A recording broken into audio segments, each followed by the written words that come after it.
In Los Angeles, two young university students, one studying philosophy, the other economics, are honored at a major prize award ceremony. The night should have been a celebration, but after the party, their walk back to the residency turns into something darker than either of them can explain. Soon the university is gripped by fear as drained bodies are found, and the woman begins to notice terrifying changes in herself. As the campus hunts for answers, she realizes the danger might be closer than anyone thinks. Chapter 1. The Night of Applause. I remember the way Los Angeles looked that evening. Cleaner than usual, as if the city had put on makeup for the awards. The auditorium near campus was bright with stage lights and camera flashes, and for a moment the world felt fair. She was 22, a philosophy student with the kind of calm focus that made people lower their voices around her. I'll call her Maya. She didn't chase attention, but it always found her. That night it found her on stage, accepting a prize for an essay about choice and responsibility that he was 23, an economics student. I'll call him Daniel. He carried himself like someone who could explain the world in charts and numbers, like nothing could surprise him. He won, too, an award for research that impressed donors and professors alike. They stood near each other on the stage for photos, trophies in hand, smiling because that's what you do when the room claps for you. But when the applause faded, I noticed something odd. Daniel didn't look proud. He looked hungry at the party afterward. The university tried hard to feel glamorous. Soft music, a buffet table, faculty pretending they weren't exhausted. Maya and Daniel talked near the edge of the crowd, polite at first, then more relaxed. They were both winners tonight, both headed back to the same residency, and it felt natural to walk together. Near the drinks, a campus security officer kept scanning the room. His name was Torres. I saw his eyes pause on Daniel a second too long, like he sensed a problem he couldn't name. Maya laughed once, quiet and real. Daniel smiled back, but it didn't reach his eyes. And when the party ended, the city outside looked darker than it had any right to be. Chapter 2. The Walk Back. They left the auditorium and started toward the residency. The sidewalks were mostly empty, the way they get in Los Angeles when the night turns late and people choose cars over walking. Maya hugged her cardigan tighter. She joked about how awards felt strange, like being praised for thinking too much. Daniel answered at first, but his voice kept slipping into silence. Halfway there, under a streetlight that buzzed like a dying insect, he stopped walking. Maya turned. "You okay?" Daniel's hands shook. He tilted his head, as if listening to something far away. Then he pressed his palm to his mouth, like he was trying to hold something in. I wasn't there beside them. But Maya told it later in broken pieces, and Torres filled in what he found. Together, it made one clear picture. Daniel looked up. His eyes had changed, sharp and cold, reflecting the streetlight like an animal's. His lips pulled back, and his teeth were wrong. Too long. Too clean. Maya stepped back, confused before she was afraid. "Daniel?" He moved fast. 1 second he was standing under the light, and the next he had her pinned, his grip crushingly strong. She tried to scream, but his hand covered her mouth. His face lowered to her neck with a terrible certainty. There are sounds that don't belong in a human throat. A low, wet pull. A gasp that turns into a choking sob that he bit her. When he finally let go, Maya fell to the sidewalk, her fingers slipping over warm blood on her skin. Daniel stood over her for a second, breathing hard like someone waking from a dream. Then he backed away, his body folding into the shadows between buildings, as if the darkness welcomed him home. Maya crawled toward the light, shaking, trying to understand how a smart, normal student could become a monster in the space of one street lamp.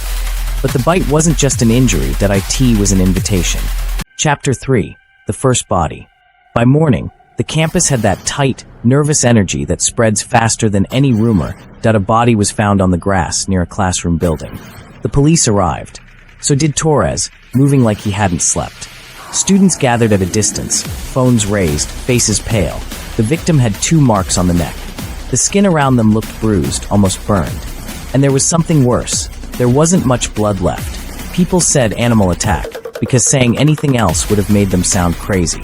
But Torres didn't buy it. He'd been in security long enough to know what coyotes and dogs did to a body. This wasn't that. Maya stayed inside most of the day, claiming she felt sick. She did feel sick, but not in any normal way. Her senses were too sharp. The sound of her neighbor's shower was loud as machinery. The smell of food made her stomach turn, and the smell of people, That was the worst part. In the bathroom mirror, her face looked the same, but paler. Her eyes held light strangely, like they were learning a new language. She touched the bandage on her neck and felt heat under it, like the bite was still happening.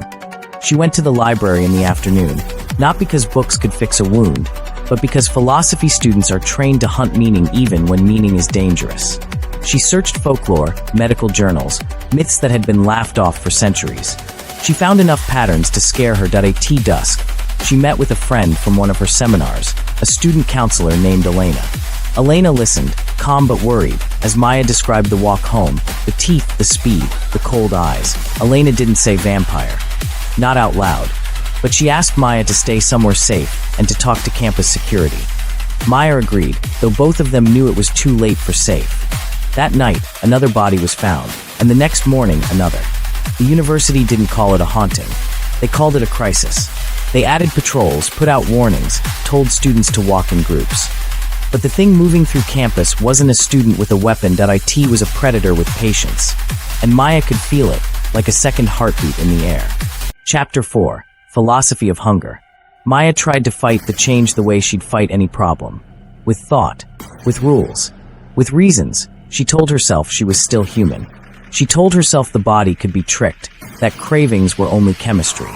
She repeated arguments about free will like prayers.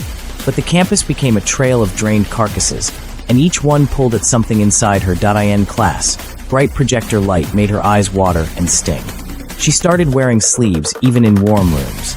She stopped eating.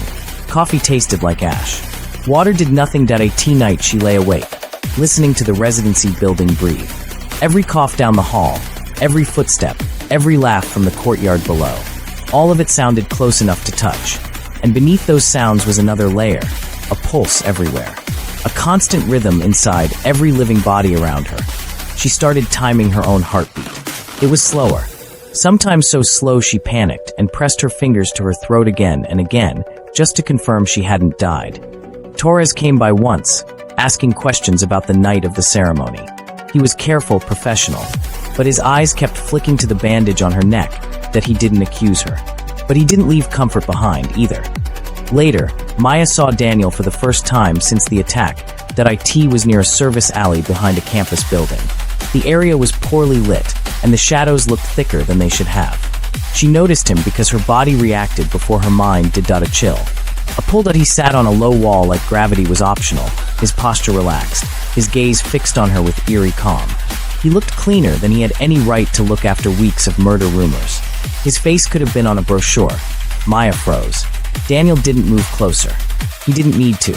"You feel it, don't you?" he said softly. Maya tried to speak, but her throat tightened. "The campus thinks there's a killer," he continued. "They're right. They just don't understand what kind." Her hands shook. "Why?" Daniel's eyes narrowed like he was studying her the way he used to study numbers. "Because I'm not going back. And neither are you." He vanished into the dark so smoothly it made her question her memory of motion. Maya returned to her room and found the campus newspaper outside her door. Another drained body. Another warning. Another false reassurance. She stared at the headline, and she finally understood the most terrifying part. Daniel wasn't just killing, that he was teaching her what she was becoming. Chapter 5. The Last Refusal. Elena begged Maya to leave campus for a while, stay with family, go anywhere with sunlight and crowds. Torres urged caution too, though he couldn't say why without sounding insane. Maya promised both of them she would be careful. But careful didn't stop the hunger. On the third night after she saw Daniel, Maya followed a feeling she hated admitting she had. It led her past locked doors and down a maintenance stairwell that smelled like damp concrete and rust. The tunnel below campus was colder than the world above. Lights flickered. Water dripped steadily, like a clock counting down to something final. Maya walked with a small flashlight, her hand tight around it. She told herself she was going there to end it, to confront Daniel, to demand answers, to find some way to reverse what he'd done. But her body moved like it already knew the truth. Daniel stepped out of deep shadow like he'd been waiting, that he didn't rush her. He didn't snarl. He looked almost gentle, which somehow made it worse. "You can fight it," Maya said, forcing the words out. "I'm trying." Daniel's smile was small and tired. "I tried too." Maya's eyes burned. "So you decided to turn the campus into a slaughterhouse."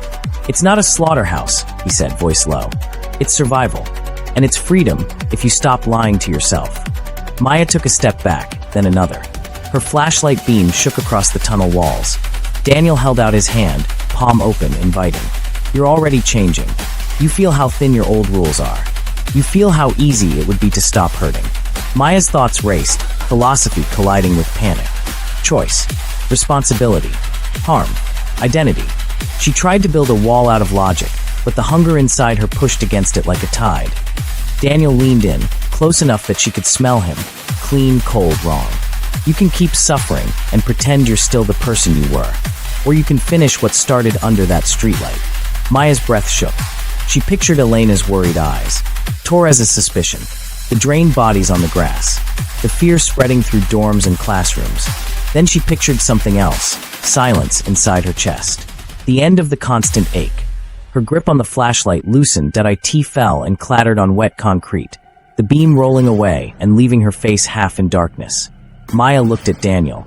Her voice came out steady, almost calm. Okay, she said. No more pretending. Daniel's eyes gleamed with approval and hunger, and as the tunnel swallowed the last of the light, Maya felt her last refusal break. Chapter 6. New names, new campus.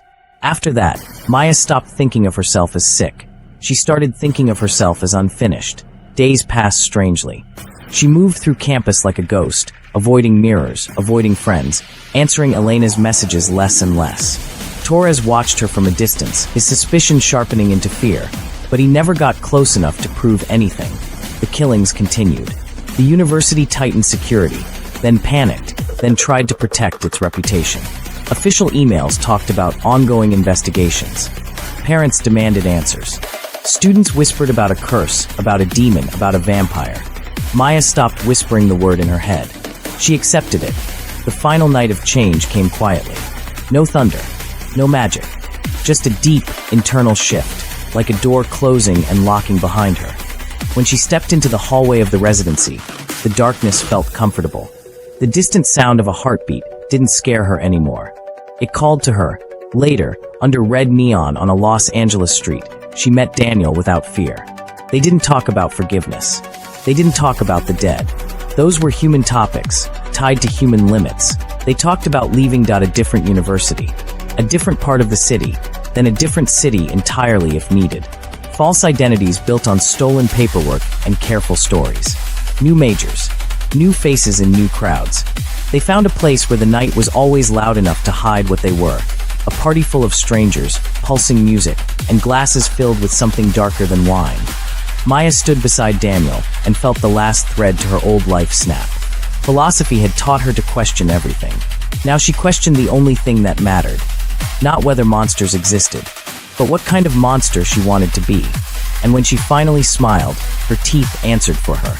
If you enjoyed this scary Los Angeles vampire story, subscribe to the channel, turn on notifications so you don't miss the next upload, and hit like if you want more university horror stories like this one. Comment what you think really happened after that award night, and share this video with someone who loves scary stories.